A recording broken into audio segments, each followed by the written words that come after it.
around the Ecomi Base. Get pumped up.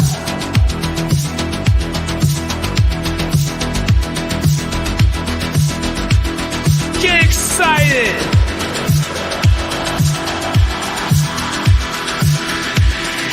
Here we go.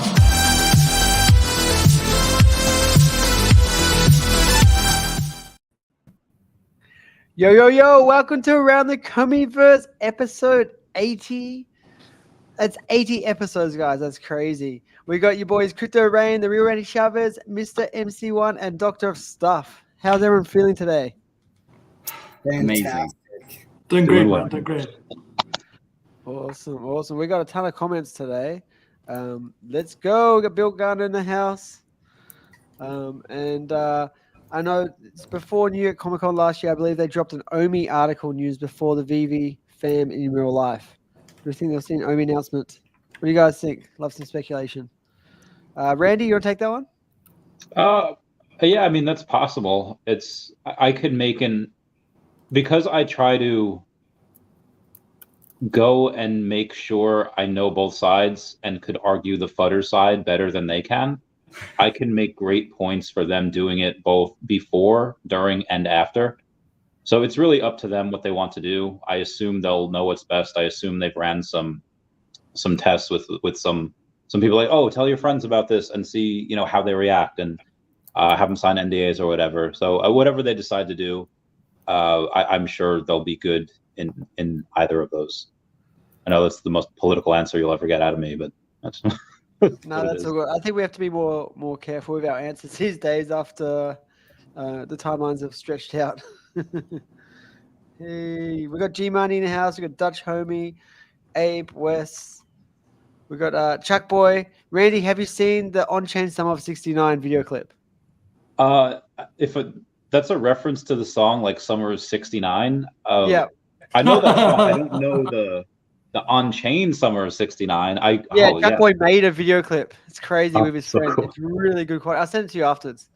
Yeah, it's really good. Yeah, send to me too. That sounds fun. Yeah, that sounds like fun for sure.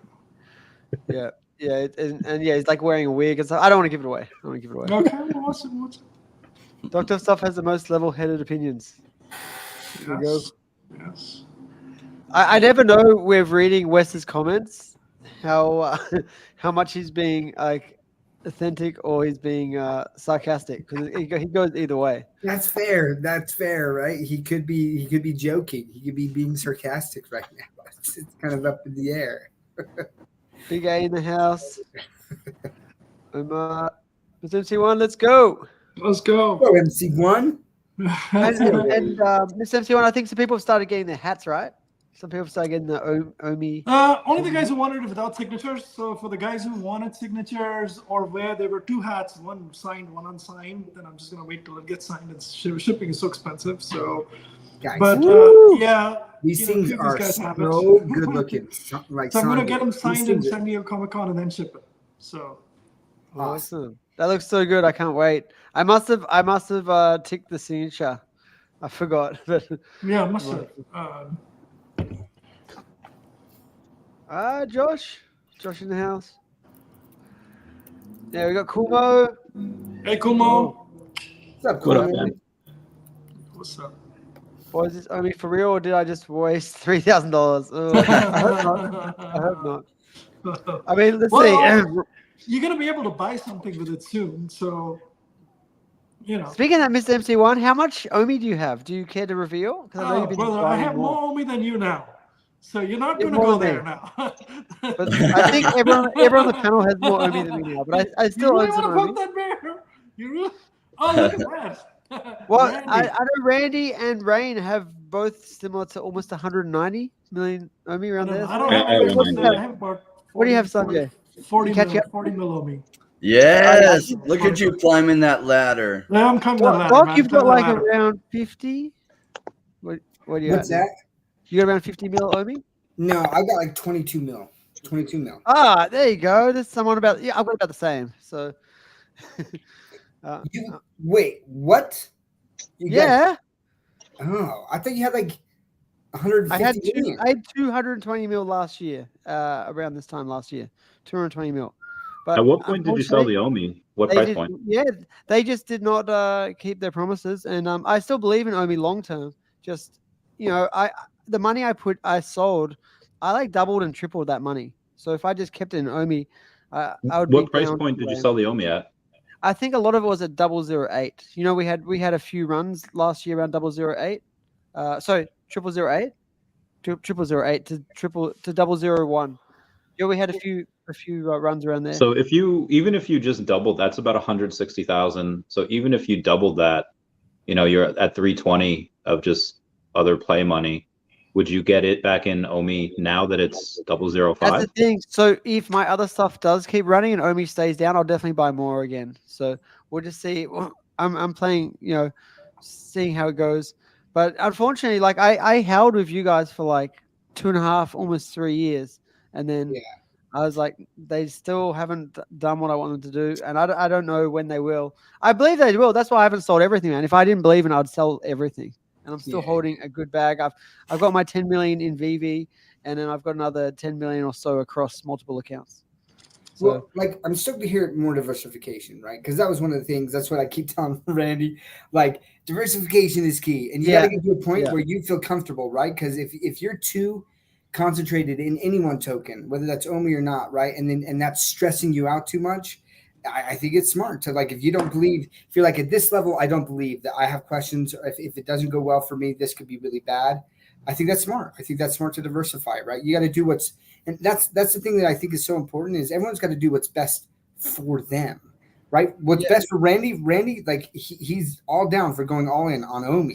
That's best for him, right? That's his best. I didn't lose my faith, but I did realize I've got a family, right? A wife and 2 kids to look after.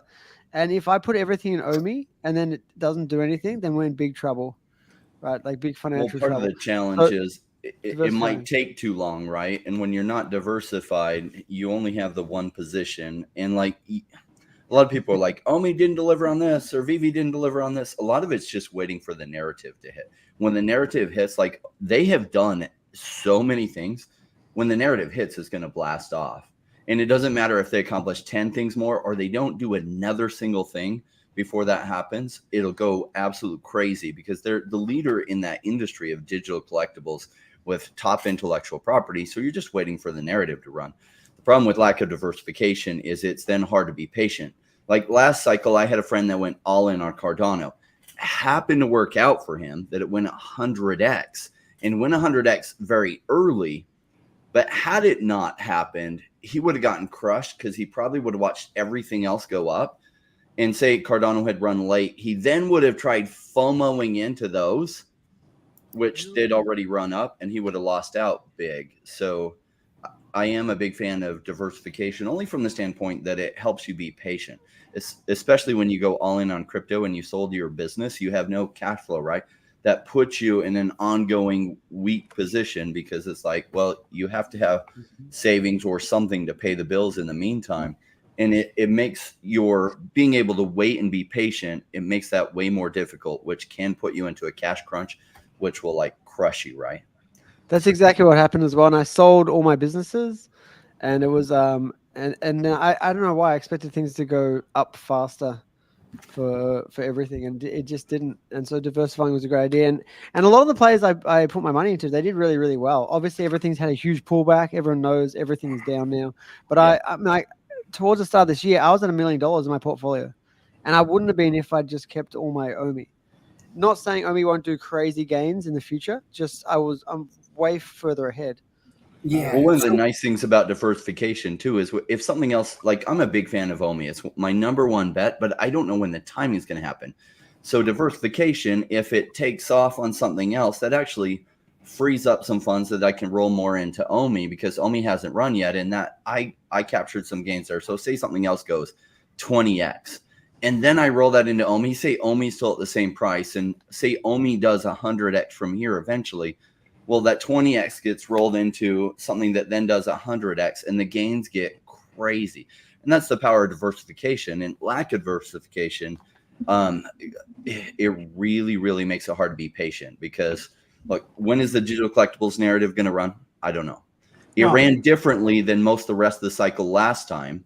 Maybe it'll run with the cycle this time. I have no idea. It may or may not. I'm love what you're saying there, Rain. Obviously I follow you quite extensively, and I'll take a lot of the advice that you have as well. By the way, I've taken, some of the things that you've shared with me more privately as well. I've taken, all of that advice. I, a lot of trust and faith in you, man. I'll share a couple of thoughts, on the OMI side specifically. Look, I'm very Amazonian in nature. The Jeff Bezos style of thinking is there's inputs and there's outputs. To me, the price of OMI is an output. The inputs into it are the token, the developments on VeVe, how they promote and develop VeVe, how they develop OMI into VeVe, how do they integrate OMI into VeVe, the type of utility that they create for OMI on VeVe. To me, those are all the inputs. I'm very heavily focused on those. So for me, the 3-4 things that levers that hit. First things first, they said, look, there is OUP. So you hold that OMI in the app and in the wallet, you get MCP points. Then they said, look, you hold it for another season, we'll do this. Then they said, okay, keep holding it, we'll do this. Then when they said OMI to NFT, I was super excited. That's when I went, okay, look, I'm no longer going to stay at 4 million OMI, I took it to 40 million OMI, right? Now, the whole thing about OMI to NFT is something that I'm very focused on. Now, I can't share very much here because I'm actually, interestingly, I'm in the know now. So I actually do know. Yes, I do. I have actually, gone into the version where this thing works. I've played with it. I've done a whole bunch of things in it. I just can't talk about it. Either what I did or the timing of it. But all I can tell you is whatever I did, I liked. And I did a lot of things. I liked a lot of things. There's some massive alpha right there for everyone watching. Okay. But Hey, Mr. AC1. does OMI to NFT exist? I can tell you it does. Wes, are you taking notes here? Because I had a bet with him. Well, I tried to make multiple bets with him about OMI to NFT coming this year. And I said by the end of August. So we'll see. Apparently there's some sort of beta testing going on. I don't know how many. Not yet. Oh. The beta testing is not yet going on. So are you alpha testing then? What's this? Kinda. Okay. So that's no beta testing yet, but I'll just say if it's to that point where some people are getting a sneak peek behind the curtain, that's exciting, man. Just this weekend. Somehow I got it. So for me, I just wish there'd be more clear timelines. Obviously, No, they don't have timelines. I know why they don't have timelines on this because they're developing. No, but I want to tell you guys, there's other projects that actually have timelines, and that's they usually fine. I don't care. Yeah, that's good for them. They're not VeVe. Good for them, man. This project is stealth. What they built. They've told everybody they're working on this. It's a top priority to get out. They're working on it. They've built a number of things. There's a few bugs that they need to clean up. Will those bugs take 3 days, 2 weeks? Or a month? We don't know that, right? At least you don't know that, and even if I do, I won't tell you that, right? And then they will do beta testing. The next step is beta testing. They're going to bring people in. They're going to beta test it. If there's a couple of weeks of that, they'll fix it. Then they'll roll it out. So, and in the beta testing, if some issues come out, they might push it out by a couple more weeks compared to when they actually thought. So, look, I mean, we don't need to agree. I know whatever project does whatever stuff. VeVe is not like other projects. VeVe has multiple licensors. This is not your NFT project, which is only NFTs. It's not your crypto project with 3 games in it or with one provider of 3 games or 5 games. It's a very different kind of thing. They've got lots of licensors. They've got Disney, they've got Marvel, they've got DC, they've got all kinds of stuff in here. There's a lot of intricacies when it comes to OMI to NFT. There's a lot of intricacies with how it would work with a platform. There's a lot of intricacies with which countries, where, what problems they have. So it's not an easy thing. They've done a lot of work on it. They've got, a lot of people working on it. And you just have to be patient with it. And if it's not for you, it's not for you. So be it. So be it. By the way, just on a different topic, right? But somewhat related. I do want to come back around in a second to the inputs and outputs thing. Let's do that, brother. But 1 minute. So, VeVe did Marvel comics in stealth, where it's not an NFT. It just is, these modern comics come out. They launch the app. They're in stealth. So that whole project that they did, in stealth, and they launched it, guess what? Immediately after they launched it, DC said they're doing it. So if they had said 3 months back that they're doing it, then DC would have launched it at the same time as them, or might have also beaten them to it. But anyway, so, I think it's just the way it works, man. It's just the way it works. So you made a good point. And you were at Amazon during some really high growth years. And like what a lot of people don't understand is this is just early stage business investing. And one of the reasons why OMI is one of my favorites is like the number of inputs that they continue to put in towards their growth and towards major IP is tremendous. They are crushing all the competition for this. And a lot of people are feeling really impatient because the OMI token has gone mostly down for 3 years. If the overall trend, it's pretty much gone down for 3 years. And for a lot of people, 3 years seems like an exorbitant amount of time. And they can't continue to be patient. It just blows them out of the water. And I'm sad for them because they're going to miss out on an explosion that will happen. And so like, when I say I believe in diversification, don't think I don't believe in OMI. OMI is one of my larger bags. I want it to be my largest bag. I'm just waiting for some other things, the price to go up to continue to get a lot more OMI because I see the amount of inputs that they're putting into their business. And at some point, this narrative will run. And when it does, they will have people that don't know anything about crypto. They'll see these NFTs and digital comics, and the narrative will make sense to them. They're like, oh my gosh, this is going to be huge. And then as you see all these new people with new money coming in, the OMI token will go absolutely nuts like nobody can even believe. And the reason why, like, I believe in diversification, but I keep diversifying other things into more OMI and not the other way around, is I don't know when that explosion is going to happen. And when it does, it's going to run away from you. And so it's like, I like loading up while it's still cheap, because if I'm trying to catch it after that explosion happens, it could be 5x, 10x, 50x from here. And then you just missed the ride of your life that you could have been on. So the only reason I say for a lot of people diversification, if I were to go all in on only one token, it would be OMI. The reason why I tell people who are new that isn't right for them is they don't have the patience to make that work.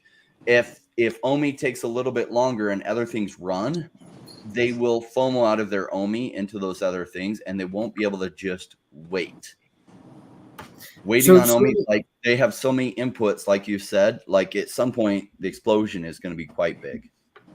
Yeah, I want to address that. So let me jump in here because like a couple of things, right? As we're talking about inputs, outputs, Jordan's OMI holdings and things. Because I remember when Jordan first told me that, like how much OMI he had, and he wasn't really in anything. And Ray and I both were like, yo, you should probably think about diversifying, just like we told Randy. And Randy listened to us and he's like, nope, I'm good, you know?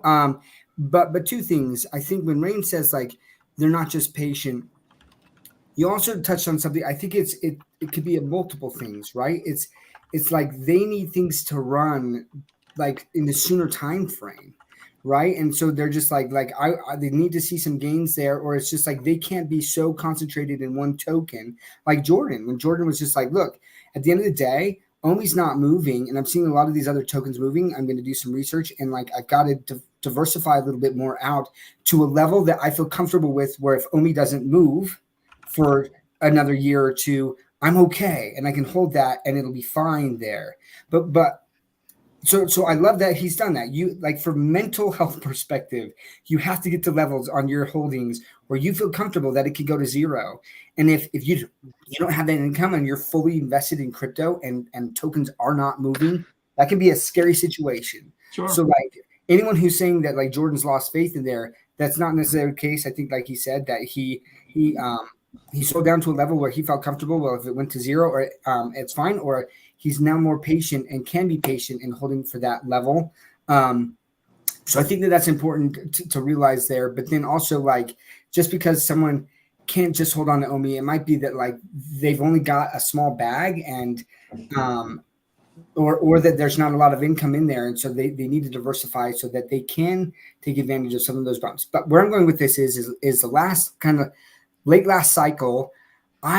What I found is that when I've sold out of tokens because I was impatient, and this is for me, right? When I was impatient, it was like I could have held on to those tokens. Shout out to Messi, baby.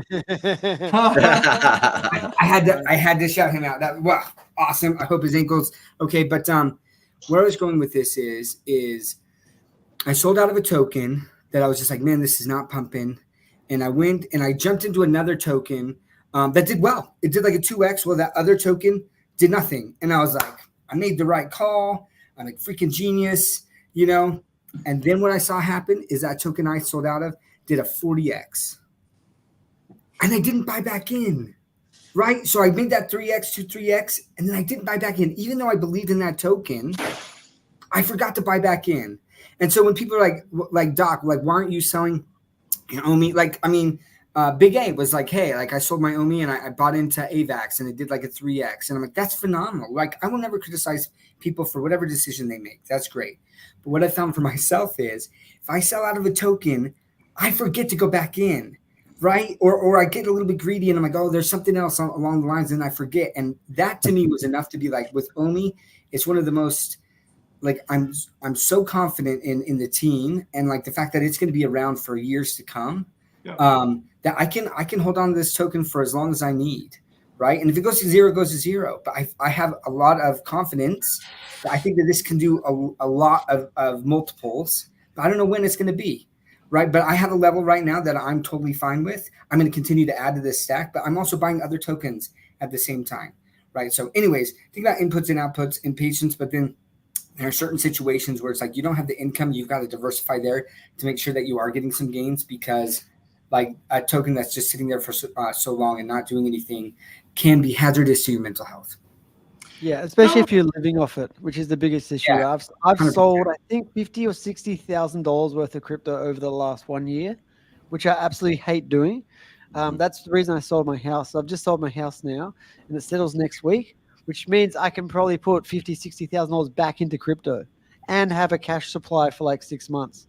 So I'm going to be set up perfectly for this bull run. And I'm going to be able to buy back most of the crypto I sold, which it's, if you're into crypto, selling it is very painful, especially when you know that it's down here and it's going to go up here in a few months, right? So I think I've made the right move for myself. And I might pick up a bit more OMI, especially how bullish Sanjay is. We'll see what happens. Look, I wanted to make sure you understand a couple of things. So first things first, talk about VeVe first, right? Because the whole, OMI is a utility token and it's utility on VeVe primarily, right? So for at least for me and some of my friends, like Dr. Rolex, Tony, Prophet, all these guys, right? So, that group of people, there's a Dr. Fuse, XR. For a lot of these guys, there's a deep belief that, look, we've seen in our lifetime, we're all in our 40s, 50s kind of thing, right? In our lifetime, we've seen digitization. We've seen how digitization has happened. Came, in the B2C world, it came with mobile phones, how it's gone to the next level. It's penetrated, freaking, cassettes are gone, DVDs are gone, everything's digital. Like, everything's digital. All your consumption is very heavily digital, no matter what you do, movies, this, that, and the other, and so to certainly start believing, but everything's digital, but the toys are going to be physical only. Like that, there's a few of us who believe that the future of that space is also digital. There will be physical stuff, digital stuff, this, that, and the other, but the future is all digital, man. Like, we're not talking like 3 months, 6 months, 12 months. Now, it's possible that it may be digital, but it may manifest in a different way, Maybe it's not blockchain, maybe it's some other technology by which, it comes in through phones and other things, but it's not blockchain based. There's a few of us who believe that no, what blockchain offers you in terms of ownership, that whole validation, the security, the record, the transparency, all that stuff, right? Like in general, in that what that technology brings to this space, we believe is better than just JPEGs and shit here and there, right? So there's a lot of us who believe in that, and we're buying heavily. Like, a lot of us have put our money where our mouth is. And it's not like we spent money in 2021 when, everybody was spending a bunch of money. Like I bought a whole bunch of Marvel Comic 1 SRs, I bought gold and silver logos, I bought all these different things, and all of these guys have too, right? And so my belief is that this thing is growing. Now, there are others who don't believe in it. Now, who knows what will actually happen, right? But we believe in it. We're doing it. We're putting our money where our mouth is, number one. Number two, you just never know. I think VeVe is one, IP and one post away from being viral. And it's like it's firewood. There's a lot of firewood there, They've got Blackpink, they've got Marvel, they've got DC, they've got all these things in there. Music NFTs, there's sports NFTs. You just, at some point in time, it's my belief, there's enough firewood out there where one fine day, one spark will light it up. We don't know when it will happen, what will happen. At least that's my belief. It may not happen. Then if you think about OMI, right? Now you think about OMI and you say, I fundamentally believe there's enough people on VeVe today such that if they say that you increase it from 10 million to 20 million, there's enough people to put 20 million in the app. OMI. When they say 30 million or 25 million, 50 million, 100 million, when they create the tiers, there are enough people to put that much OMI in the app to make the supply short. That's my belief. I don't know if you guys agree or not. We don't even need anybody new. I believe that will happen just with who we are and what we want to do. But now you add in all these new people who come in, and then all this other mechanics of you're able to buy with OMI and do stuff. And one reason why I bought OMI, by the way, just full disclosure, is if ever OMI becomes super expensive and you have OMI to NFT, I'll be sitting on a pile of cash to buy stuff. A mountain of cash. So, Mr. I don't know what I'm MC1, doing it, man. And I've not sold, I've not put. Sanjay, if you're sitting on a mountain of cash, what is Rain and Randy sitting on? Well, they're sitting on. Are they sitting on a few pyramids of cash or something, or? I don't know, man. Oceans of cash. Oceans of cash. Oh yeah, I like that. Oceans are huge. Yeah, that makes sense. Mr. MC1, you've had I don't want to call it privilege because you've obviously worked for this.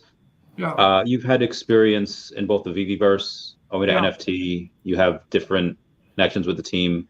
I don't know if you remember or you ever used MySpace, but back in the day, you could rank your friends, 1 through 8, and you can, and that pissed a lot of people off. If someone wasn't acting right, you can go on and switch them up.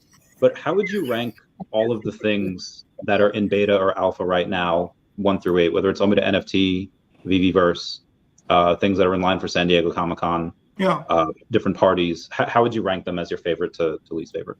Yeah, so I think OMI to NFT would be sort of my main thing here, because here's why. VeVeverse is great. Look, it works. I like it. I can't talk too much about it. I can describe it, but I can't show you what it is, right? It's great. The social side of it is great. What they're doing with it is great. I love all that stuff. But fundamentally, the technology for metaverses has not caught fire. Like all those metaverses, whether it's spatial, whether it's sandbox, they're all sitting on the sideline. They're all building. They're all doing stuff. I mean, I think VeVe should expand the beta test. Like they have 130 people now, make it like 250, slowly make it like 1,000. I think if they get to 1,000, like almost everybody who wants to be in there is in there right now. It's not the main thing. I don't think it's the main thing now. There's a time for it. I'm a huge believer in AR, VR, metaverses, digital fashion, avatars, accessories, auctions in the metaverse, that whole immersive experience to collecting, immersive experience to selling and buying. I'm all into that stuff, man, but it's just not ready as yet. It's not that the climate is not ripe. So it's okay. VeVe, you do what you got to do, get it out whenever you can. I know people are very, OMI to NFT on the other hand, crypto's on fire. I believe crypto's on fire. I think that the day you enable, a wallet, which has all of these things, which has ETH, which has Base, and you can bring in stuff, you can switch stuff, you can swap stuff. You can buy stuff with fiat, with this, with that. To me, buy, sell, do whatever. There's a whole series of things. To me, there is VeVe doesn't have enough of that today. So having that feature functionality with wallets and all these other capabilities and stuff, I can't talk too much about it, but I think you guys get it, right? Having all that type of capability is very important. Number one. Number two, I think this is not just a VeVe thing. This is not a VeVe thing. If you look at NFTs, the whole entire NFT space, there are two big problems in that NFT space that remain unsolved. One is friction, and the other one is basically, the ability to get stuff, security. Friction and security, two big things. So the friction part is no matter where you are, you need a wallet. You need to do 3 clicks to get from fiat to whatever you need. And it's not easy. You might have a lot of ETH, but then the NFT is in Sol and something else is on Base and something else is somewhere else, and you've got to connect a wallet and you got to do this and you got to do that, you got to swap. And you know what? You got to have, there's not one wallet with which you can do everything either. There's like 50 freaking problems with any wallet that you got to solve for. But if you think about like the masses, like your grandmother, right? If you want to tell your grandmother to buy something, how easy is it, man? In crypto, it's not easy, man. It is not easy. You have a wallet, you have to open it, you have all these keys, you have this, that, and the other. There's that friction is very high. And what is being done with OMI to NFT is to simplify that friction. And I'm not saying it's like one click, but there is that removing of friction is very good. Number two, and I think there's more room too, by the way. It's a journey, right? Let's start that with friction. Number two, security. I think the number of rug pulls in the space is just crazy, man. Somebody will eventually get you somewhere. There's like some freaking link in Discord or in somewhere else where you click on the link, you think it's real. It's actually real, but the guy got hacked and you got compromised.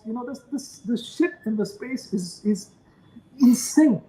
And I think that what these guys are building, the security on that, you may not, it's like a push and pull. You may not get everything that you have on the outside world, but if you get most of what you get on the outside world with improved experience and better security, now you're in good shape, right? So people will judge you. People will judge you. The guys who are, doing the open seas of the world, they'll come in and say, but it doesn't do this, but it doesn't do this, and it's truly not this. There are different flavors. What VeVe is building, then Ecomi is building, solves for two big issues that exist everywhere today. I think so. I personally think so. Now, maybe I'm wrong, guys, and maybe you can comment on that. I just loved the last 15 minutes. It was so good to hear you open up about your deeper thoughts on why you're so passionate about VeVe and OMI. So I hope everyone really had a chance to hear that. Really good thoughts. And one of the things that I learned in investing is when I was new 20-something years ago, I knew I didn't know a lot, but other people did. And so I tried to find people with successful track records. And I didn't waste my time talking to them. I asked them questions and listened to them tremendously, because here's what my thesis was. If I learn to think like they think, then probably I'll start having the success that they have. And what I love about Mr. MC1's ETH background is he's got such an amazing background. Many of you might not know it, but he's been very successful in business and also with investing. And so he thinks like a strategic investor. And so learning to like hearing his thoughts on why he thinks the way he does should help you kind of guide you as you're learning to think like an investor yourself. So that was fantastic. Thank you. Yeah, Sanjay, you've got people in the comments going crazy now. So, well, you know, like don't point to something that's 3 years old and tell me that works great. You know, I think the best part of Web3 is not been invented as yet. How many Bored Apes have been stolen, man? You tell me. Not from idiots, from intelligent people, man. How many punks have been stolen? Seriously, how many times have you yourself been rug pulled? A lot of the guys who listen to the show are very smart, bright people, man. You've all been rug pulled, and you have no recourse, and the whole system, you know, is not. You know, the best system has yet to be built. And I think that there's a lot of people working on it.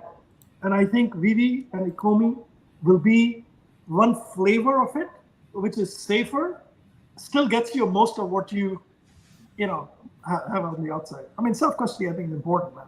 I think it's a matter of time. But, you know, there's a path to it. That's an OG, man. That's an OG. Yeah. Hey, OBL, how's it going? I love her. Orange Gag Lady, it's been a while. OBL, you're the best. All the love, fam. Yeah. Anyway, So Doc, we haven't had you on here for a while. I want to hear your thoughts. No. Doc, what are you thinking about VeVe and OMI these days? What's your favorite sort of feature you're looking forward to? Well, I'm really excited for OBD NFT, right? And I really think that that's coming. The fact that Foster has said that OMI NFT, like that's their number one priority. So I'm bullish on that, and it's exciting to hear that Mr. MC1 has said that he's seen it and tested that. That's exciting, and that he's like that, right? So that's coming. But the other thing that like I really enjoy is to date VeVe's continued to keep my attention with like new collaborations and things just constantly, right? Like the Ron English jukebox, like learning more about Ron English and his story, right? Like he was just on that space and Sanjay was up there. Ron English was telling just about like his history. It's so cool. That stuff is so cool to just listen to him freaking interacting with Banksy. You know, I mean, it's great. And the Banksy was like, yeah, I actually like got like I learned from Ron English, right? I took some of his stuff. Like, I like, man, that's fascinating. That's crazy. I didn't hear that. Yeah, like, or that like Ron English helped inspire him, right? Like, maybe Sanjay could speak to that. But like, I'm looking at now these announcements of this awesome physical jacket with the art of Stan Lee, right? Now we're doing this physical editions of VeVe exclusive covers, right? That are now coming to physical editions. Like I'm so impressed with the constant like thinking ahead and these announcements that keep me engaged. What's that? Is that your dog? Yeah, my brother's dog. It's like a belly rub. People? What type of dog? Look at the leg going. All right. So, man, I didn't know you're a dog person. That's cool. I'm loving that, Jordan, honestly. And so like we're still waiting on in the space, David, you had said that there was two, or maybe it was Sanjay, but like there was two major IPs, I think it was David, two major IPs that they were going to announce in July, and we know, or in June, and we know that things shift, things change, right? We got one big one with Viz Media and manga, right? But my understanding was that this other one is larger than Disney. And I continue to like rack my head as is like Viz Media bigger than Disney? Viz Media no, that's not the one, man. I don't think so. I don't think Viz Media is Dragon Ball Z and Pokemon is the big brand. I mean, Pokemon's 100 billion globally. Yeah, but I'm not sure. I don't think it's. I think that should be next year, right? We should wait for if we got Pokemon, we should wait till next year when everything's going cray. I think Pokemon is like Blackpink, where as soon as you get it, you launch it. It doesn't matter. It's like when. Oh, that's a bad analogy. Never mind. But as soon as you get it, you just go. You know, that's it. But what I'd love to see if we do get something like Pokemon and like whatever IP is some other ways to like create engagement. Like I think about Pokemon Go, right? Like we have the technology nowadays with like geolocation and things with your phone, and to be able to pin things. Like We have a lot of the technology now. I'm waiting for something like that because when Mr. MC1 sitting there talking about like one tweet like to go viral, something like that, right? A collaboration with Pokemon, or like and some sort of physical activity game with your NFTs. Good freaking night, like literally. You're reading my thoughts because I was literally thinking about I was thinking of Pokemon Go, Pokemon Go, Pokemon Go, and you said it like 3 seconds later. That's so weird. I mean, and whether it's that or not, like I'm just giving an example, but I think that there are things out there with the technology that's already here that could really create engagement, and that's one of the real ways to get Web 2 people involved is something that's fun and engaging, right? So we talk about getting crypto people, and that's important for like the OMI token, and then they get introduced to VeVe and they can buy stuff there. But Web 2 engagement, you get something like that, like an activity that's tied to an IP that they really know, and the masses will come. And then as the masses come, and then they're talking about new users and things, that brings hype, and it like snowballs, right? It's like it like builds on itself. So those are the things, Jordan. I think that like the connections that David Yu has in this space and his forward thinking continues bullish. I don't like missed timelines. It happens. That's why they've gone away from like stating timelines, right? I still wish there was a roadmap. There's things that like this project is not perfect, but when I look at the overall big picture, it's still like one of the best projects in the entire space for me. So, and that's the thing, right? So if OMI does what we think it's going to do at some point or another, you got 22 million OMI, I've got around the same. That would be enough, right? That would be millions of dollars if it goes extremely well, right? And gets to say 10 cents. That would be what, 2.2 million at 10 cents, something like that. That's like, it is possible, but we don't know when that's going to happen, and that could be years away. So that's why it is good to be diversified. And I've learned my lesson this time. I'm going to be, I think I'm always going to be diversified from now on. I'll still go like hard on projects I like. I put a lot of money in, but I'm not going to be all in. I'm not going to be 100% in. I think that's probably, like some people have done that. Warren Buffett did that, and he did well at the very start. But as soon as he started having wealth, he started diversifying, right? So I think he also had an enormous amount of wealth before he diversified. He didn't just have like $1 million and like, all right, I'm going to put it into 30 different projects. He had like tens, if not hundreds of millions before he did that. That's right. Yeah. But it's important not to, so it is important to have a lot of your money in one project if it goes well and you can watch it and watch it enough. All in comics. He's giving away his game here. He's obviously big on the comics. Well, here's the thing, right? So today, everything is a gem. Everything is valued in gems. How much is the Miles Morales secret rare? How much is it's all any one of these things? The VeVe gold and silver logo is gems. At some point, it's going to be how many OMI? Yeah. Yeah. Right. Point. And as the value kind of fluctuates on OMI up or down, I'm not going to speculate on any price. Jordan, I'm not going to do the whole dollar or 10 cents or whatever. But just saying, as that thing goes up and down, suddenly you have that ability to hold OMI in a manner in which you can buy things later for less or more. Sanjay, let me ask you this: there's another degree of you've been testing some stuff. What does Pokemon Go? Have you played Pokemon Go before? I have not, but I've seen it. So, one of the guys in, collectors on VeVe, he lives in Oklahoma. He's one of the big, he's played in the tournaments and stuff like that. He's one of the big, only one link, by the way. So I've seen him. I've seen it, but I've never played it myself. Okay. So you're not going to blink once if there's anything similar to that coming up from VeVe. Oh, I don't freaking. Even if they did, I'd probably just blinking randomly. I could keep blinking now. You know what I mean? Don't trust me. No, all good. I'm just trolling. I understand. You don't want to. You mean a game? You want a Pokemon game? Like I would like. I think Al Kahn was talking with the Niantic years ago about making something similar. And that would be possible, right? But how many collectibles they have? Mm-hmm. You could drop your collectibles in like a augmented reality space, like in Pokemon Go. So everything's in a physical location, and you could walk around.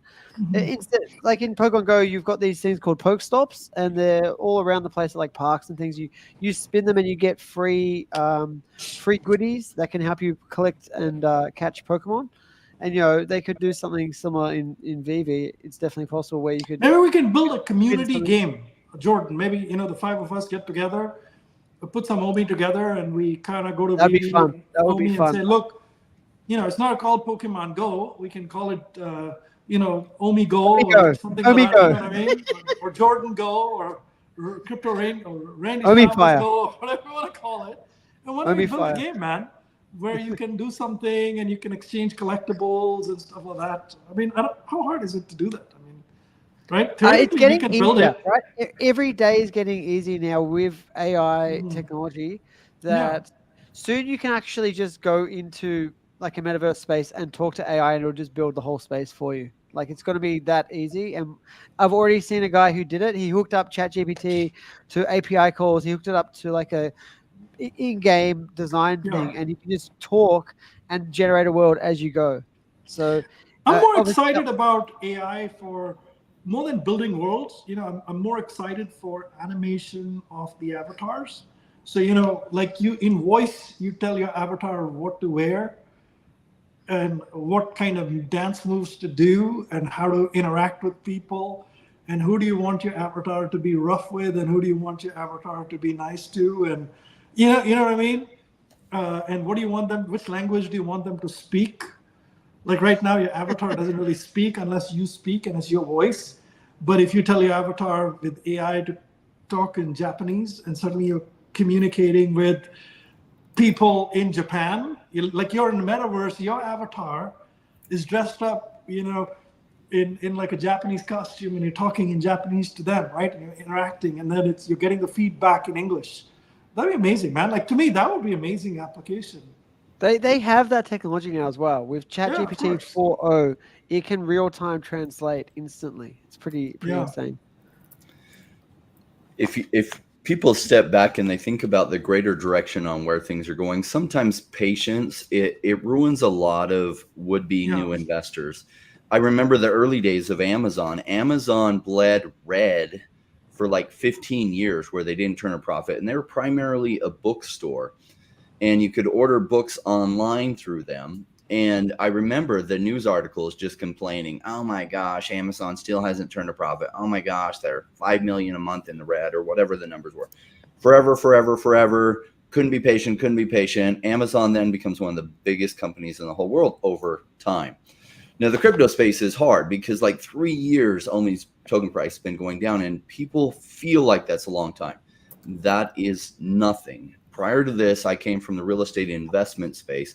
Real estate, when it goes down, it can sometimes go down for 5 to 8 years before it then turns around or has clearly bottomed out. So usually it goes down for about 4 years, and then it bottoms for maybe another 4 before you really realize it's over, and then it starts heading up. And so the whole beginning to end on a real estate cycle is 18 to 22 years. Whereas in crypto, because of what happens with the Bitcoin halving, what happens is every 4 years, Bitcoin goes massively parabolic because of the supply shock caused by the halving, about a year after the halving. Then a bunch of new people wake up to crypto and like, oh, I should look into this. They do, and then it cascades. That money first goes into Bitcoin, maybe a few other things, then it cascades through the whole market. So really, most narratives hit during that 4-year period. I don't see why digital collectibles doesn't hit. So it's like, oh my gosh, I've been patient for 3 years. Yes, and you might even get washed out if you can't be patient for another year.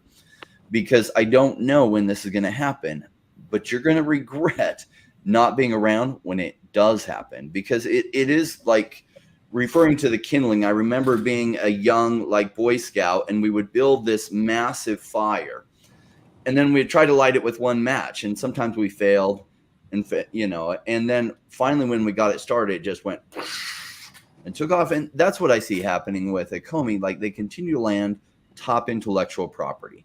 They're doing things right with the VeVe app, and even in this bear market, like every other NFT or digital collectible app out there wishes they had anywhere near the audience and the sales numbers that VeVe has.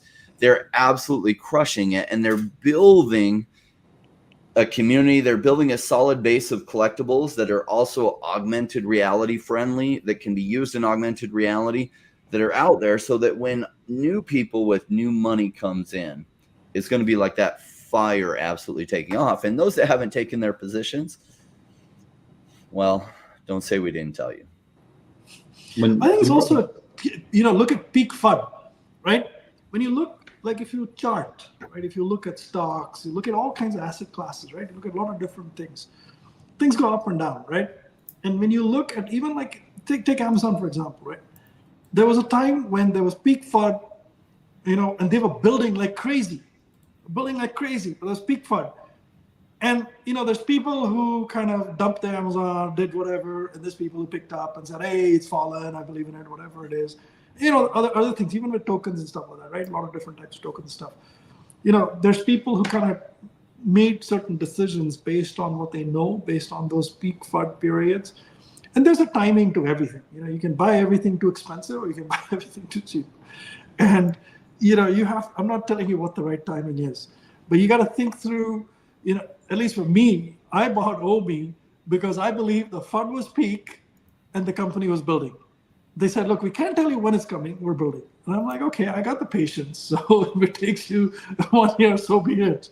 It just means, I got longer to buy it. And I bought, that's the simple reason is I love comics on VeVe. I love collectibles on VeVe. I love the VeVe-verse. And I believe in digital collecting. So since OMI is on this, and OMI is going to be a currency, I'm waiting for peak FUD of OMI so I can buy some. And, in the end, maybe it'll be worthless and, it's gone and whatever. Maybe, it's not a big part of my wealth or anything. If I lose money, I lose money. But if the thing makes it, oh, baby, I'm shopping for a while now. I mean, you got it in such a good time, Sanjay. Like, seriously. Yeah. Most of us here have been holding OMI for like 3 or 4 years. Yeah. So if But I got it now, I can easily hold for 2 years, right? Yeah, but I didn't. I had all the opportunity to buy it. I'm a big believer in the company, but I didn't buy it. The reason why I didn't buy it when you guys were all buying it, very simply put, I didn't see the inputs. Mm-hmm. I look at inputs, man. I look at inputs.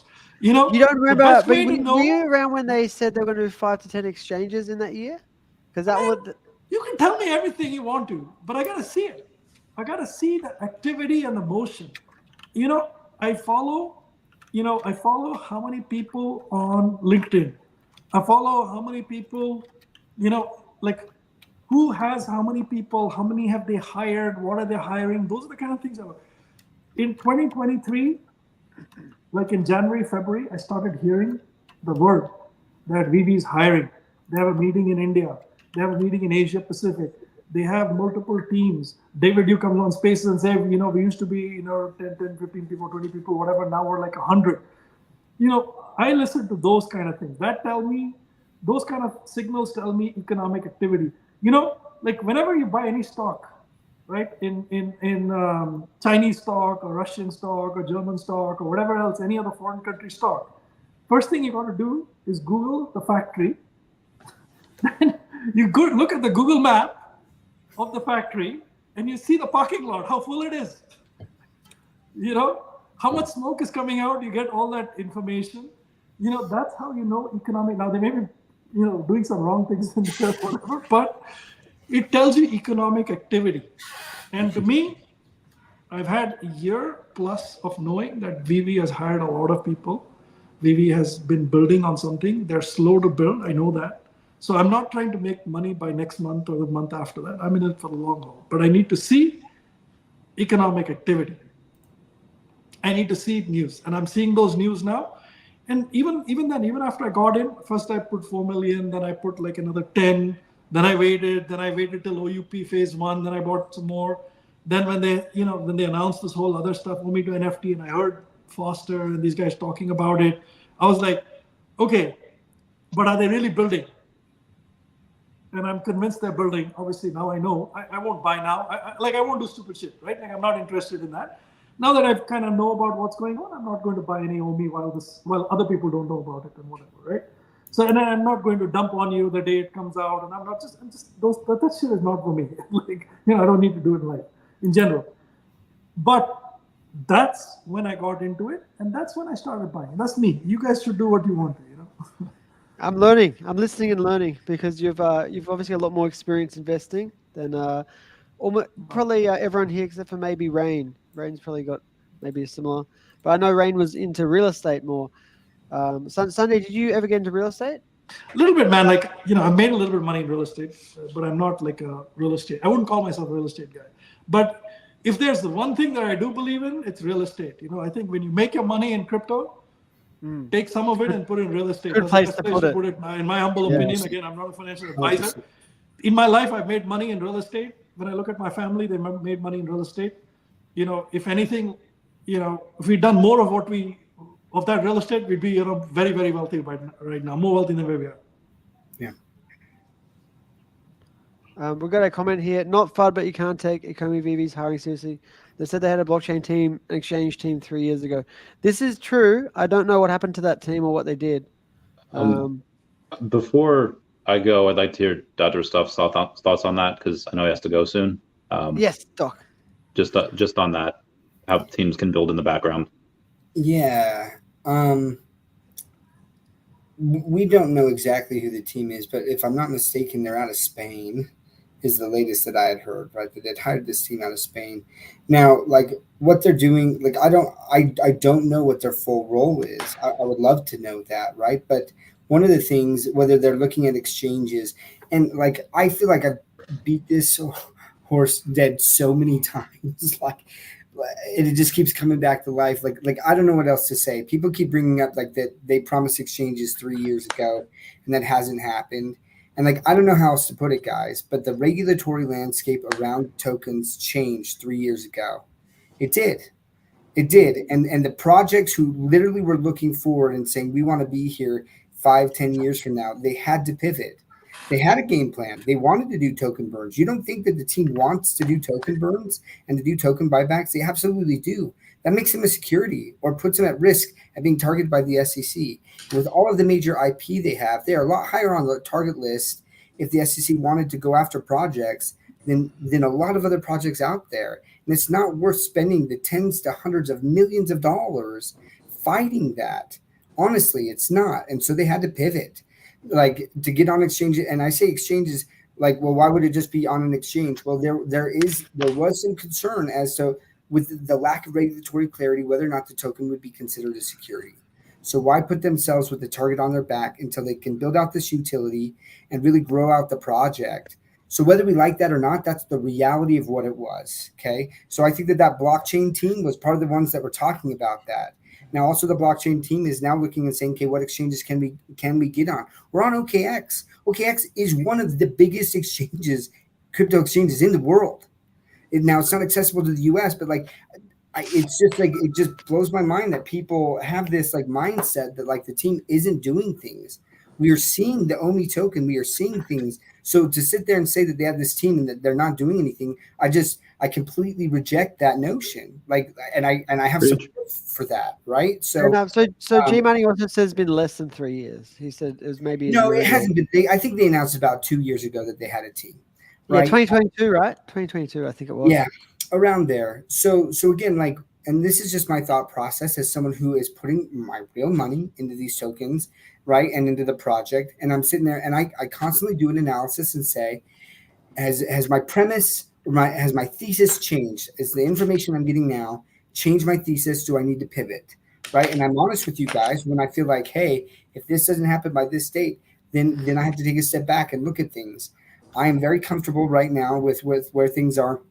Like I said, if we don't have OMI to NFT in some kind of beta form or more like by the end of August, I said that I would have concerns. Now I'm hearing that Sanjay's tested that out a little bit. That's exciting. I'd like to see that to beta, but obviously the mechanisms are there now. So anyways, like I hear a lot of these claims and people like to do that is reach back several years when literally the landscape was completely different. Metamona did that with her interview, right? When she's sitting there and people were like, oh, well, they asked fair questions to David. And I'm like, no, like the interview was not fair because again, I don't mind asking tough questions, but then when you don't ask tough questions to each of the candidates on the panel, then it's not fair, right? But then on top of that, to sit there and say, hey, looking back in hindsight, would you have made the same decision with the information you have now?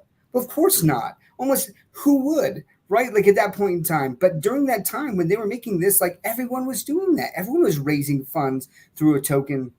So I digress, right? Like, guys, completely honest, there is a blockchain team. I believe there's a blockchain team. I believe that they're working on things. I have seen the implementation of things of the OMI token. We're seeing that more. I think that we're getting OMI to NFT. And so I do take OMI's hiring numbers and the information seriously. And with that, guys, I got to go. I got to take out my daughter to gymnastics. But I really appreciate this panel. I've missed being on Around the Ecomiverse. It's great to see you guys. Jordan, it's great to see you, man.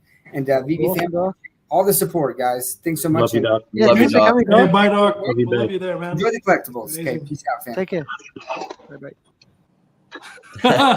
Randy. So going back, thanks, Connor. Mr. T. No, By the way, what Randy, was this heavy I issue did was, tell the guys who are working on it that, look, when they get done, whenever they announce what they want to announce, they should come onto your channel because you've been one of the,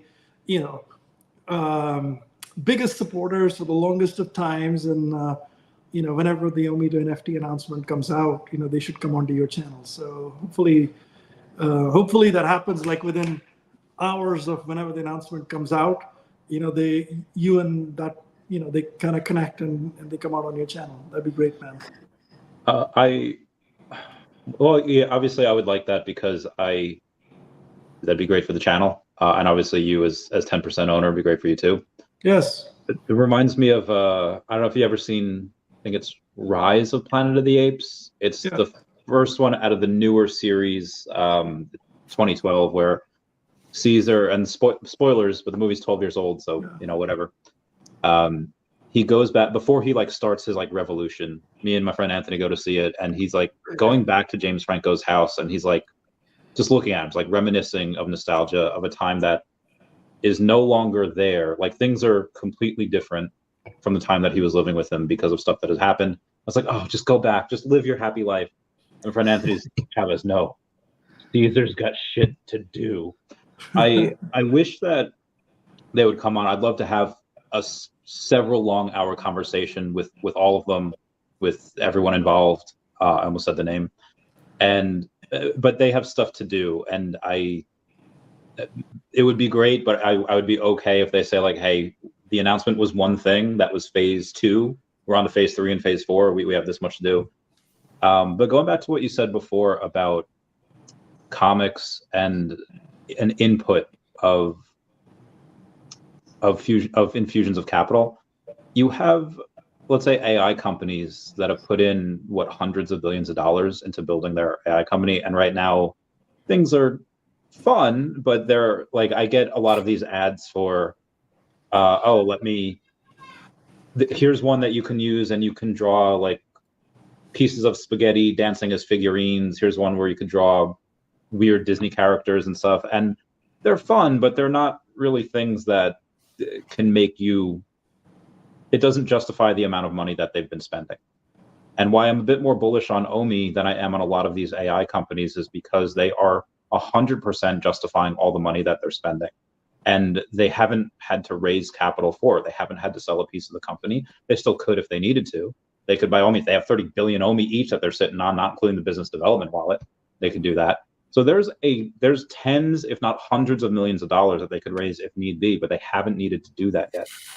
So everything that they've been spending has been from the war chest. And again, this is why I'm kind of not all in on OMI. I was all in for a while. I haven't sold any OMI, but a lot of new money that has come in, been putting into other stuff. But I would say with everything that they're spending, all of it has to pump at some point. And obviously I'll tell people when I'm selling, but this is probably the one thing that I'm not going to say is guaranteed, because nothing's guaranteed. Obviously this isn't financial advice, but if any new person were to come into the fund that I help run and they say hey, depending on what their term of ROI is, whether short, mid, long term, a good amount of that would probably go into OMI, just because I think everyone should have a part of that in their portfolio, even if it's a smaller amount. But even other things that potentially could outperform OMI, I don't think they have the as high a probability as OMI is hitting, and things that are a bit safer probably don't have the probability of reaching the ROI that OMI has, and that's why it's my number one position. I think that's why it's Rain's position. I feel like I've said a lot here, so. Yeah, it's a combination of those couple things that why I love OMI, right? So as an investor, I look at, like, is Bitcoin going to do well over the next 20 years? I don't see why it won't. But is it going to get you the ROI that you're wanting in, say, a 4-year period? Well, from bottom to top, if you're really lucky, Bitcoin might do 15 or 20x, which is pretty incredible if you happen to buy it right at the bottom. If you dollar cost average in, you dollar cost average out, you might make 7x, which is incredible when you start with $1 million plus to begin with. It's not incredible when you're trying to become massively wealthy. What is incredible when you're trying to become massively wealthy is 40 to 100x. Well, where is that possible? It's possible in the riskier space where there's higher probability that a project may fail, but if it doesn't fail, it's got potential good upside. Now, in that space, in the crypto space, it's really risky. First of all, 50% of the tokens out there are in one way or another some kind of scam. Another like 40% of the projects, they're not scams. They're good faith people that don't know what the hell they're doing, working towards whatever, right? Some meme coin or something, and they're hoping it will hit, but they just don't have the right background to make something happen. So 10% of the tokens out there are somewhat interesting, but you're looking for, high potential to succeed and high potential for ROI, like the combination of those both things. And you're also looking to buy it when it's really cheap. When it's really cheap, realize that nobody else is bullish on it when it's really cheap. It's crazy how that happens. Well, look back in history at all the tokens that have gone massive. Go back to when they were really cheap. And if you were able to put a time machine and go back to what the sentiment was like on that token, it would have been terrible. Why? Because people don't buy lows. They buy the highs and they hope it goes higher.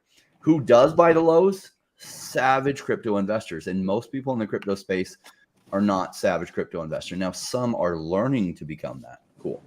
Like, where's OMI at right now? It's at lows. What is the general sentiment on OMI right now? Terrible. Cool. What is the potential to succeed from here? In my opinion, extremely high. Extremely high.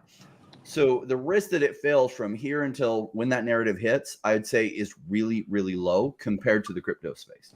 What is the potential ROI? Well, it's so cheap right now that even if it just does like a 5-6x over its previous all-time highs, the ROI is incredibly good.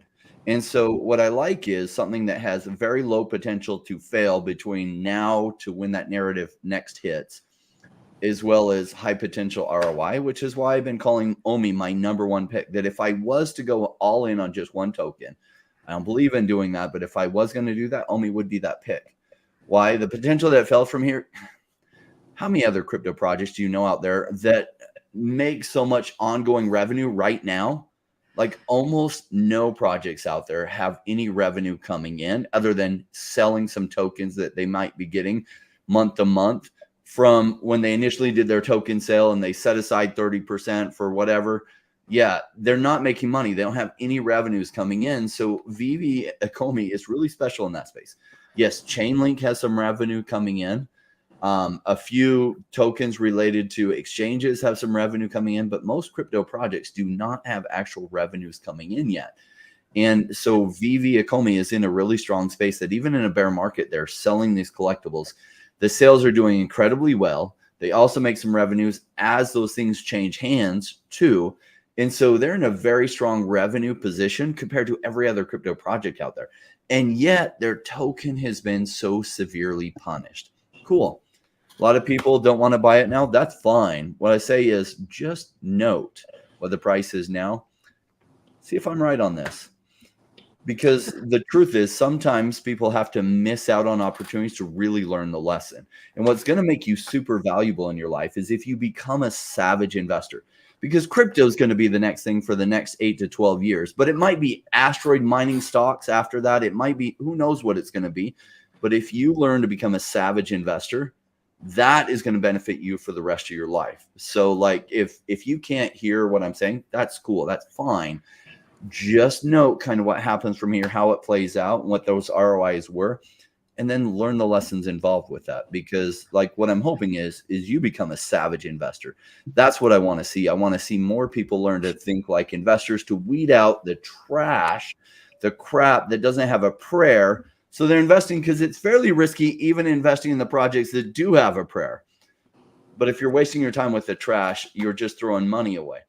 Because even projects that do have a prayer, and I invested in some projects, a number of projects, the last bear market and the bull run coming into this one, they died during this bear market. Well, they were decent teams.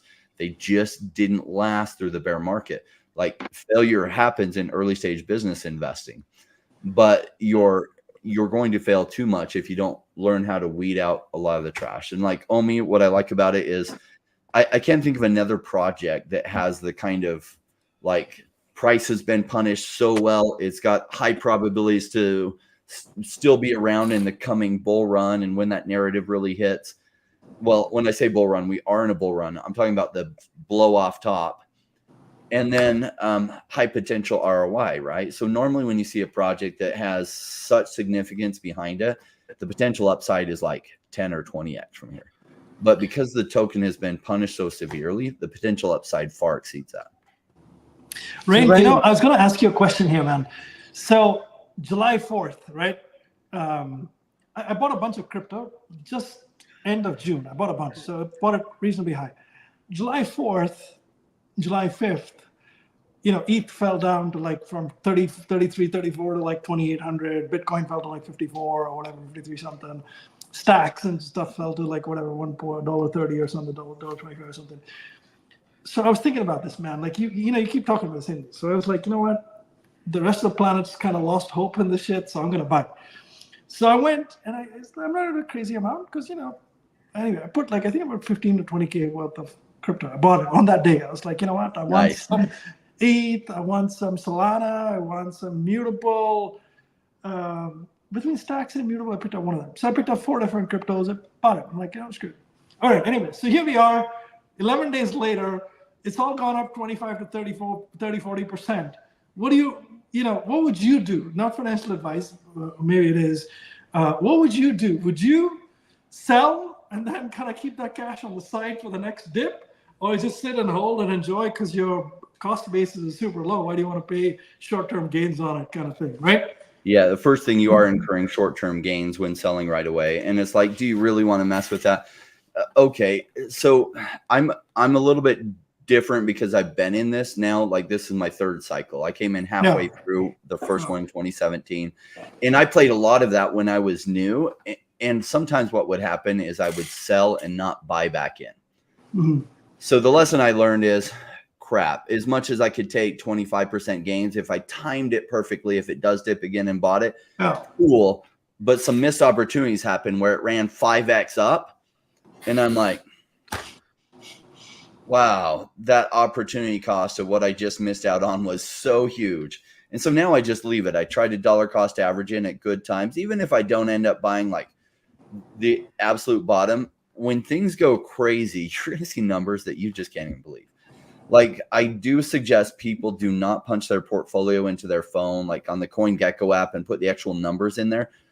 Number one, because when it goes down like this, it wrecks you emotionally and your whole day is bad. Secondly, when it's going up, you'll find yourself waking up at 5 a.m. every morning to check it, and you'll be unable to sell because the gains are so addicting. And you'll wake up and you'll be like, oh my gosh, my whole portfolio is up another 27% today. And then like the compounding is crazy. You'll be like, oh my gosh, oh my gosh, oh my gosh, oh my gosh. And you get so addicted to that, the rational side of you doesn't kick in of, let me start converting some of this into stable coins because this won't run for forever. Because like 25% is nothing. 25x is something. And so like sometimes we take the 25% and we don't leave enough writing for like the 5x, the 6x, the 25x, depending on like if you're buying blue chips like Solana. Does Solana have 25x left? I doubt it, but it might have 6x left, 8x. And so if you sold for 25% gains and later it goes 6 to 8x, you're like, well, I'm counting on that, man. I'm waiting for the 6 to 8x. Yes. Yeah, Sanjay, you literally bought the low of this year, I believe. I believe that was the low. I did. And I mean, would've not all of bought- it, right? I mean, I did buy the high too, but Yeah, it was like yeah, 2 I weeks did. early on my settlement In my money. defense, I did listen and I annoying to did me. pick up the low. Rain, this is one of your guys, I think, from your group. Big A says, a concern is a previous all-time high happened in the middle of a full send NFT market with KYC shielded by top people like Andre, Jake, and Logan Paul. Be hard to break all-time high, in my opinion, from Big A. There was a really interesting thing that happened that, like, who knows? First of all, there was a person, I think, involved with the Ecomi project that, like, reached out to Logan Paul and got him to talk about OMI. And anyway, that person no longer with him. Like, Logan Paul didn't know anything meaningful about OMI. And I don't like to see that, like, people just shielding it for whatever reason. Did that help send it really high? It might have. But they didn't have much substance in. OMI was brand new. They had barely launched the app. The only thing they had was like Batman Black and White and a few other licenses then. It was really just, it caught the hype cycle. But what was fascinating to me was that how many people that didn't know anything about crypto were buying OMI. Now, Andre Jick is still very much behind VeVe and OMI. Like, he's going to be talking about it, and he's going to be talking about it substantively when it runs again. And they don't have to pay him anything for that.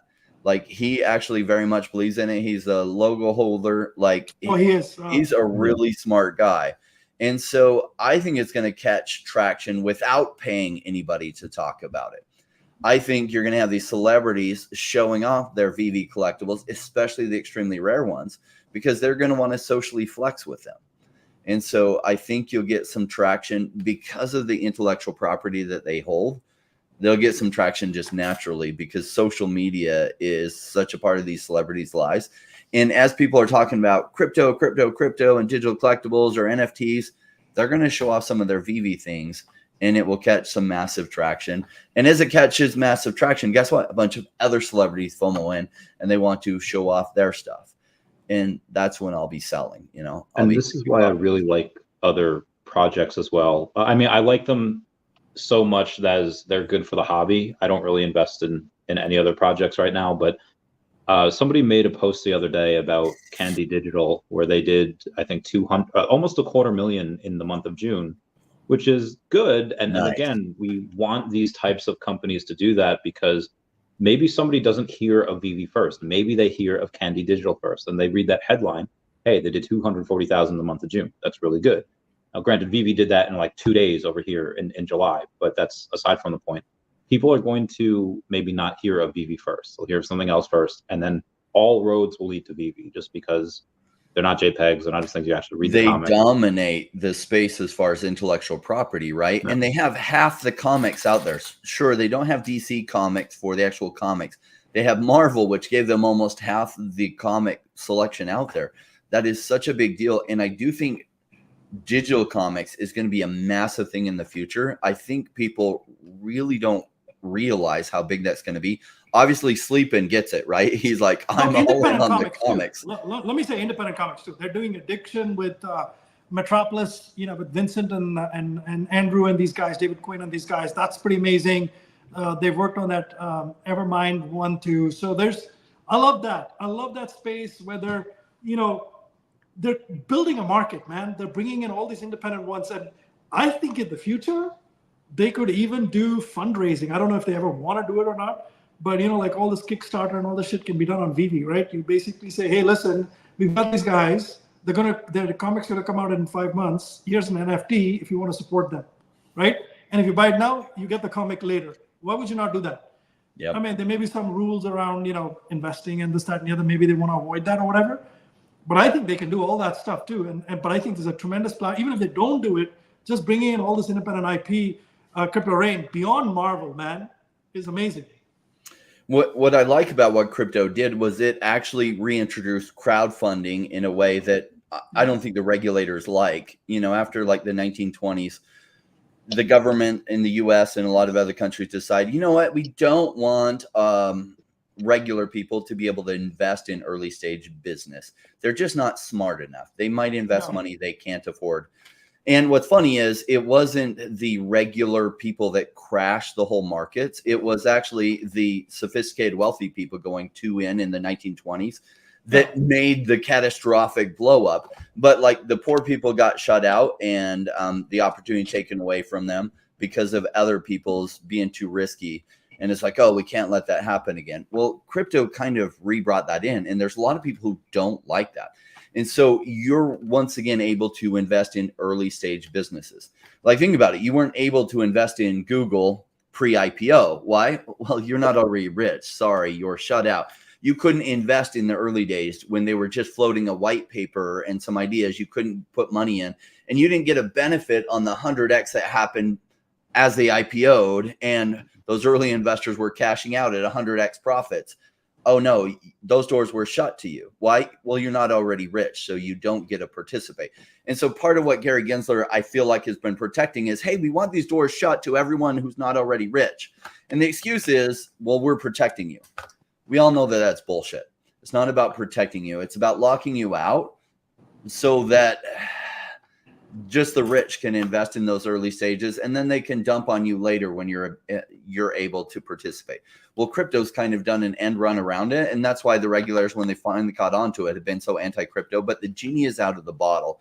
All these people are once again able to invest in early stage businesses again, and the returns can be amazing if the business succeeds. But that's really what we're doing in crypto.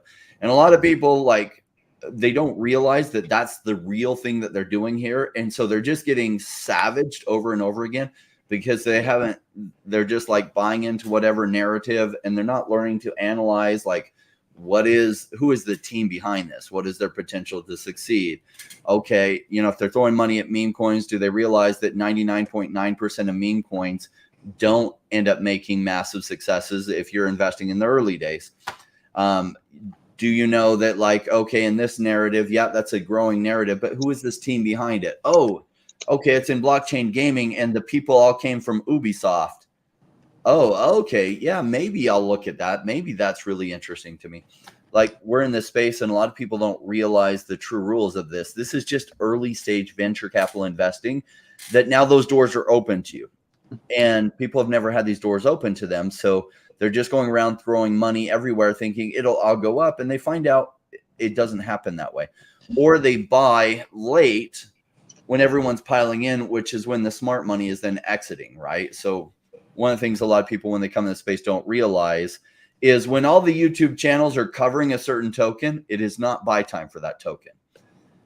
The buy time happened many, many months earlier when nobody was talking about that token. And now, if you're buying now, you're going to usually get wrecked because it's going to correct massively on you.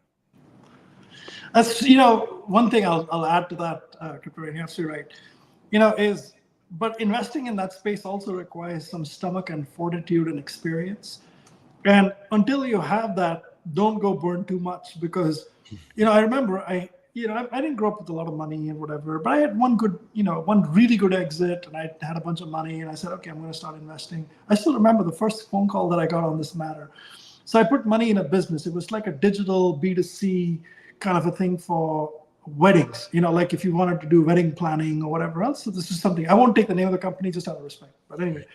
So there's, there was like an experienced, guy with the 3 times previous kind of exits who was on the board, all this other stuff, right? And so these, so I invested in this business with these 3 ladies, and this, they had some, like pretty heavy hitting kind of advisors or whatever. And I get this call saying, hey, listen, we're shutting the business down. So I'm thinking, oh shit, I've got $50,000 in this business. It's going down. So I'm like, talking, what happened? Why did it happen? How did it happen? And then like for 3 days, I had this uneasiness in my stomach. Like, what the hell happened here? How did this money all go sink down the drain? But it was basically COVID had hit. There were no weddings happening. They used my money to fight it out for like a year plus, and they just couldn't do it anymore.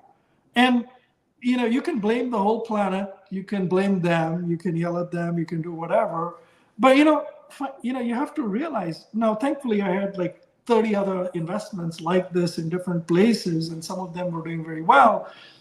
But you have to sure, if you're new to it and you kind of say, okay, there's a great way to put money in new companies, that's great. But, most early stage companies don't make it. And there's a level of risk that you have to understand. And a lot of people don't. And then they get mad. And they get really, really mad and upset and everything else. So I think all these tokens are like that, you got to be instead of smart about taking it. ownership and learning the lesson, they want to blame others, which then deflects, like, it's not my fault, I just got scammed. Yeah. And I read a book that really helped me. Like, I was on this quest since I was young of how to become rich. Like, I was born into, I don't know if it was upper lower class or really lower middle class, but somewhere in that, and it probably depended on the year. But I was like, other people have money and we don't, but how do they have money and we don't? Like, how do I need to learn to think is what I came, like the question I started asking, how do I need to learn to think? And I read this book, I think it was The Richest Man in Babylon, where the guy talks about making your gold turn into more gold. And he says, at first you're bad and you lose your gold. You put in stuff and you lose it because you don't know how to ask the right questions. You don't know who to invest with, and you're just bad. But as you learn how to do that, then your gold starts making more gold for you without you having to put additional effort in it. And that's how you create wealth over time. And he hits on a principle that's completely right. Like, you're always bad at something new before you're good. And what I like about investing is if you become good at this, you start to learn how to like sort through a lot of the BS and take risks where the odds are stacked in your favor. Now, even with the odds stacked in your favor, doesn't mean it'll always work out. But when the odds are stacked in your favor, in general, it's going to work out. And what I like about the crypto space is normal VC investing often looks like this. You'll invest in 10 different projects. One will massively succeed. 2 or 3 might get along and you make some return on investment on it. And 60% just fail completely over a whole 10-year process. It takes 10 years before an early stage normal investment really pans out or doesn't. And so like 10 years, you might have one massive success. And overall, you might make 7x on your money over that 10 years.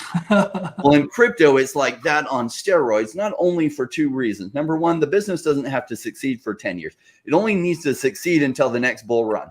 So if you're investing during the bear market, it might have 2.5 years that, you have to wait until the bull run happens. And then even if the business doesn't succeed for 10 years, as long as it succeeds to that next bull run and the narrative comes in, takes off massively, then you're back out of it. And your returns are just so much higher than was ever available before. So when I see this cycles happening with crypto, when I really wrap my mind around it from 2017 into 2020 and 2021, I was like, oh my gosh, this is the best heaven sent thing I've ever seen in my life. And my goal was always, when I went to university, I studied business. I took this class and these angel investors came and taught the class for free because they're independently wealthy. And they're basically early stage business investors. And they talked about this early stage business investing. And they're the ones that told me how those numbers shake out. When I realized crypto was that on massive steroids, I saw this window of people that could learn how to take risks stacked in their favors, and they could make much greater returns, that you could go from very little wealth to significant wealth over 2 cycles, the kind of opportunity you may never have again. I was like, this is amazing. But so many people are wasting their time in this space because they don't realize what the game is.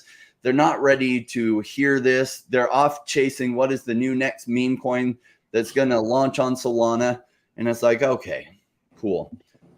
You can't save everyone. In fact, I don't even try anymore. What I realized is certain people resonate with this message, and that's who I'm talking to. Everyone else, I'm sorry, they're just not ready to hear this yet. Cool. Maybe they'll come around in the next year or 2 as they notice certain patterns happen. Yeah. But a lot of people just aren't right for investing either. They're never going to get this, and they're going to end up losing a bunch in the crypto space, even though the opportunity was better than they could have ever had. They just didn't have the skills, or they didn't come with their minds open to learn how to have the skills to take advantage of it.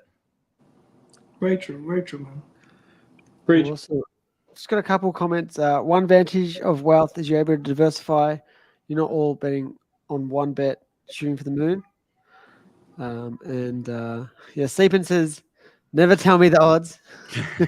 It's a reference to Star Wars when they're about to go through the asteroid field. Yeah, when they're about to go through the asteroid field. He's shilling his profile, and he's got some sort of meme coin attached to it you can check out. I have no idea what that is. Rain, I really enjoyed that. I was really listening hard. Yeah. And it makes a lot of sense. And it is interesting that crypto is like early VC investing, but it's such a shorter time span, right? Everything's accelerated. And you guys have seen the memes where it shows like the guy who's looks like he's 70 years old and he's like, I've been in crypto for 4 years. It's like, and it makes sense. It is like a little bit more stressful because everything's so high paced. Really liked everyone chatting today. Thanks so much for coming on, Crypto Rain, Mr. MC1, and the real Randy Chavez. I want to wrap this up in the next 5 minutes or so. Maybe we'll go around with you, Randy, and then Sanjay, and then Rain to close it off with your parting thoughts. What do you want to leave the people with? Yeah, sure. We have San Diego Comic-Con next week, so we might be able to get one more show in before that on Monday. Well, that's a famous line, sleep in. So if you would have said a non-famous, well, it's Star Wars, it's all famous. Anyway, there was a video posted about a month ago from a YouTuber called Clownfish. He's got almost 500,000 followers, and he did a video where he covered a bunch of these comic stores closing. And granted, there's a lot of reasons for that. Insert your meme here. The rent is too damn high. And then a lot of the boomers going in and saying like, oh, all these comics are woke. That's why I won't read them anymore. But I love comics. And so again, outside of the plethora of reasons, one of them I think stands is that everything is going digital. It doesn't make sense for Marvel, DC, or any of these other things to continuously print a bunch of comics where maybe 70-80% of them get sold to these comic book store owners, and they have these deals and they have to ship it. They have to ensure they have the ink they have to pay for, where just direct to consumer with digital is just so much easier. So it made sense why Marvel did that, like why Marvel is kind of a VeVe's keister there, like because we can do things that we have that audience and we can do things that they either don't have to do or can't do, whatever the reason is. And Marvel's not the only one that's going to do that. I think DC will do that at some point. I don't know if WB has the guts to do that right now. Maybe they'll drop DC, maybe they'll do it. But again, if they're going to do it, where are they going to do it with? They're going to want to do it with VeVe. Maybe they could make the wrong move and try to do it with someone else. But I do think that DC could also come here as well. DC Comics, we already have DC in a bunch of different ways. But I would take a look at that. I would take a look at how VeVe at San Diego Comic-Con got their own booth. Normally there's a 7-year waiting list. The company's not even 7 years old, and yet we're able to get that. How did they do that? They have a booth at D23 in August. So they're David's going on and speaking in between those events at I think Singapore. So there's a lot that they're doing, and again, it's not reflected in the token price. It's not priced in yet. So I'm just saying, look at the writing on the wall and see what's about to happen. And OMI to NFT could be tomorrow. It could be 6 months from now, next year. We don't know. OMI to NFT confirmed tomorrow. Just kidding. No, it's coming tomorrow. I'm just laughing. Yeah. But right, and that's it. A couple of thoughts I'll just reinforce. One is, digitization is real and it's happening. Blockchain is one of the better technologies for digitization in the collecting space, both just pure digital or physical, stuff being accounted for in a digital manner, right? The RWA side of things of collecting is also a very nascent space. 3, it's my belief that nobody has solved friction and security in Web3 like the way Amazon had figured it out in Web2. And the best solution and the best company is still out there waiting to be designed, in my humble opinion. I love VeVe, I love OMI. OMI to NFT is real. I've touched it, I've played with it. And I can't comment on what's coming, when it's coming. But yeah, I'm very excited about it. And, this is a great panel. Thank you guys for having me on this panel.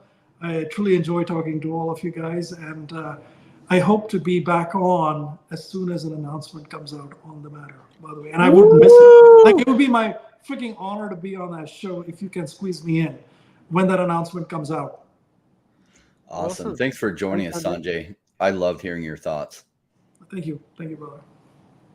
So hopefully a lot of people here realize what the game is with crypto, and it is kind of like a game. It's investing is a game that if you figure out how to stack the odds in your favor, the results can be massive, but it does take a lot of learning and growth, right? So when I was new to crypto in 2017, I was working my day job. I was trying to get as much money from my day job as possible and put that into crypto while spending oftentimes 8 hours a night researching. My wife didn't like crypto at all, like for 4 years, because like I would come home and I'd be doing this crypto thing. I'd try to tell her about it and she didn't get it at all. And all she knew was it was taking time away from her. Well, 2021 started to make her a believer, right? It's like, oh, wow, what? Oh. And she still didn't really get it. She just knew that our finances had changed.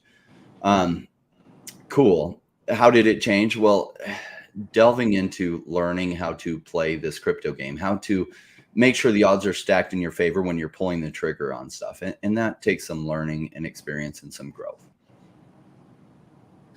Very true. Very true, man. And just one last thing on Sleepin's, I think he did a typo there. It says Boomconics was just purchased, and then it just says Penguin Random House. They were purchased by Penguin Random House. I think you just forgot that. But if we get Boom, do we get? Yeah, I don't know. I hope so. I mean, they have Viz Media, and Viz Media has Ruby, and I cannot wait for that. So, I want to point something out too. Something that Rain said earlier. If you guys are paying attention, Rain said that it is possible. Obviously, not financial advice, not guaranteed. It's possible that OMI does a 4x or 5x off its all-time high. What that means right now, that's about 100 to 150x from the current price. Just let that sink in. There's not financial advice. Maybe it only does a 10x from here, but it would be amazing if it did 100x. And that's what I was saying earlier, that the amount that Doc and I have, even though it's obviously not nowhere near what Rain and Randy have as a bag now, it's still a significant amount that could, end up being $1 million worth or so. So it's, any OMI is good OMI. That's what I want to leave you guys with. And yeah, thanks so much for coming, guys. Really, really appreciate it. I'm gonna do a little song for us to dance it out, and make sure you guys come back and stay for next week. Also, a quick shout out to check out Epico from Epico Games and Epico.io, and I'll just chuck the OMI song on. Let's get ready, guys, and dance it out. That's the key. So this will be the peepee dance. Shit. Let's go, Randy. They say it's the rise of the digital G. OMI token got the market bound. Can't you see? With crypto, NFT, non-fungy fame on an Ecomi spree. I'm the buzz one. Crypto in the blockchain, no mystery. Live, wow, can't ignore the stats. I'm repping on this. Yeah, I chuckle cause I'm betting on this.